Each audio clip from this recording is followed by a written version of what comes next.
Hi friends, welcome back to my channel. So இன்றைக்கி வந்து நான் ஒரு ஜான்சன்ஸ் பவுடரில் பேபி பவுடர் இருக்குது. ஸோ அதில் எது ஒரிஜினல் எது டூப்ளிகேட் அப்படின்றத வந்து நான் எக்ஸ்பெரிமெண்ட் மூலமாக வந்து நான் கண்டுபிடிச்சிருக்கேன்.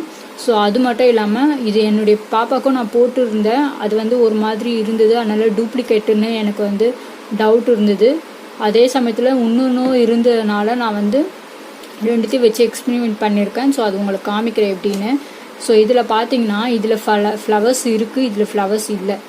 அதே மாதிரி இங்கே இந்த மாதிரி எழுதியிருக்கு, இங்கே இந்த மாதிரி எழுதலை. இங்கே சீல் இருக்குது, இங்கே சீல் இல்லை. பாருங்கள், ரெண்டுத்துக்குமே எவ்வளோ டிஃபர் இருக்குது. பட் பாட்டில்ஸு எல்லாமே பார்க்கும்போது, பேக்கிங் எல்லாமே பார்க்கும்போது ஒரே மாதிரி இருக்குது. ஸோ இங்கே பாருங்கள், நான் 2 தண்ணி ஒரே இதில் வாட்டர் எடுத்திருக்கேன். ஸோ இந்த பவுடரை நான் இதில் போடுறேன்.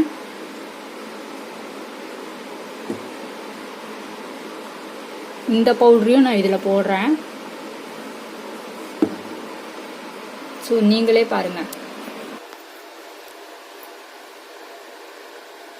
ஸோ இது சீக்கிரமாக கரைஞ்சிருது. பட் இது பார்த்தீங்கன்னா மேலே அப்படியே மிதந்துட்டு தான் இருக்குது. ஏன்னா நான் இந்த பவுடர் தான் ஃபஸ்ட்டு யூஸ் பண்ணேன். ஒரு மைதா மாவு மாதிரி இருந்தது. மைதா மாவையும் நான் உங்களுக்கு போட்டு காமிக்கிறேன் தண்ணியில். இதே மாதிரி தான் கரையுது. இது டூப்ளிகேட், இது ஒரிஜினல். ஸோ இப்போ நான் தனியாக ஒரு வாட்டரை எடுத்திருக்கேன். அதில் நான் மைதா மாவு போடுறேன்.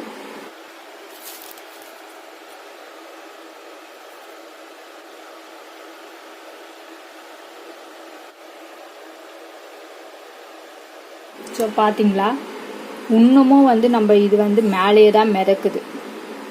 பட் இது உடனே இதுவாயிடுச்சு பாருங்கள். ஸோ மைதா மாவு மாதிரி இதை நம்ம பூசும்போது மைதா மாவு மாதிரி தான் ஒரு ஃபீல் வந்தது. ஒட்டவே இல்லை ஃபேஸில். இது நான் யூஸ் பண்ணி பார்க்கும்போது ஒட்டிடுச்சு.